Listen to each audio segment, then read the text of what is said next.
We have an exceptional speaker joining us today on a topic important to all of us, the subject of how simple but important steps with our money can create wealth for our retirement.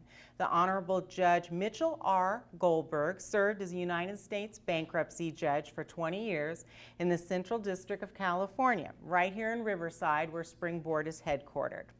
He served as judge from 1988 to 2008 when he retired from the bench. Since his retirement from the bench, Judge Goldberg has taught advanced mediation as an adjunct professor at Pepperdine School of Law. He's become a mediator with Judicate West, taught financial skills workshops, classes here at Springboard, and become a hospice volunteer.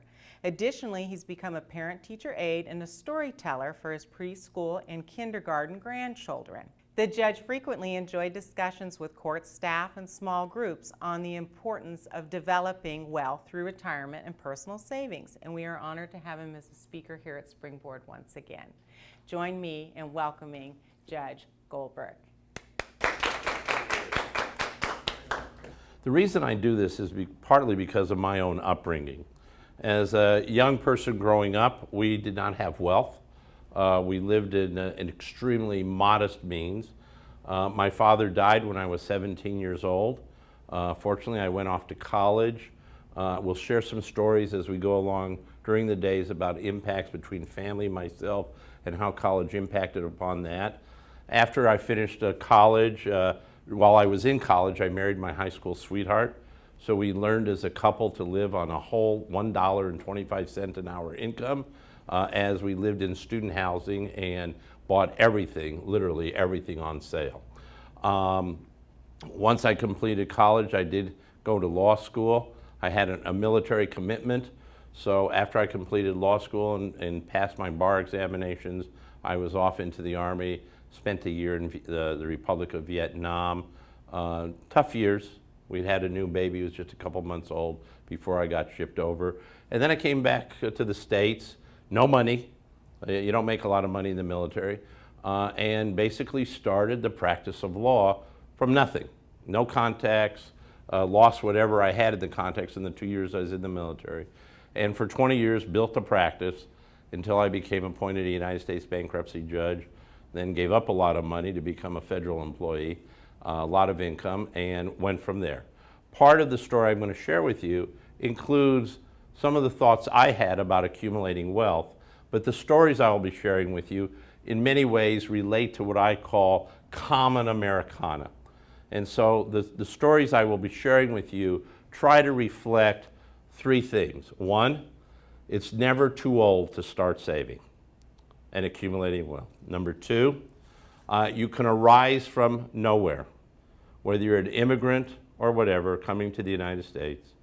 And number three, what does it really mean? And I'll be using Maslow's hierarchy of needs to describe wealth as I understood the wealthiest people that affected my life and why. And that sort of will ultimately explain, and through these various stories, about what I see in Middle America and also what I see from my own life's experiences about why it is absolutely essential to begin the process of developing security for future years.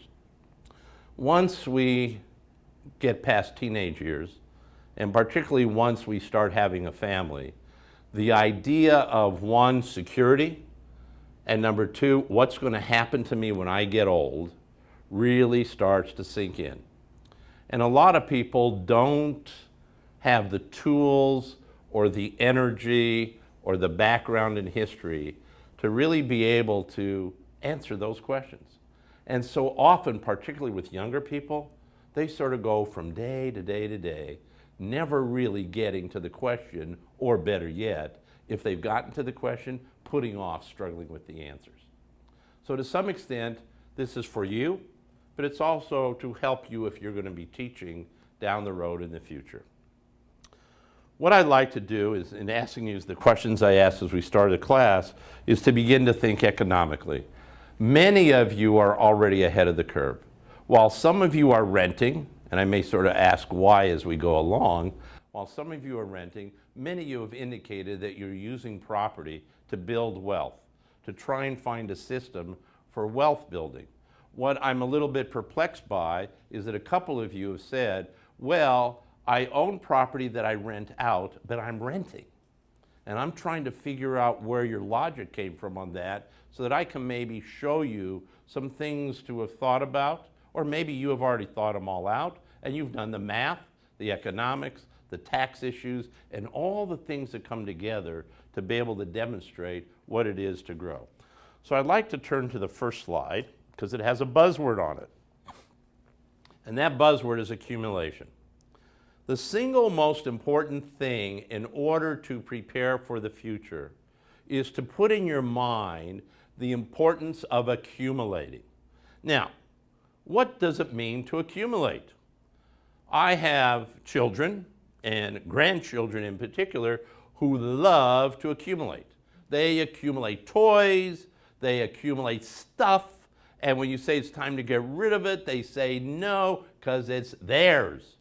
And we as adults tend to think like children so often. We accumulate stuff. That's not the kind of accumulation I'm talking about. When my wife and I accumulate stuff, the next thing I know, I'm either donating it to charity or having a garage sale. Because particularly when it comes to toys, my wife knows no ends or means to what it is to make sure the grandkids have things to play with. I don't know why we have boxes that are very large with crayons, drawing colors, more crayons, magic marker sticks, these kinds of, and coloring books.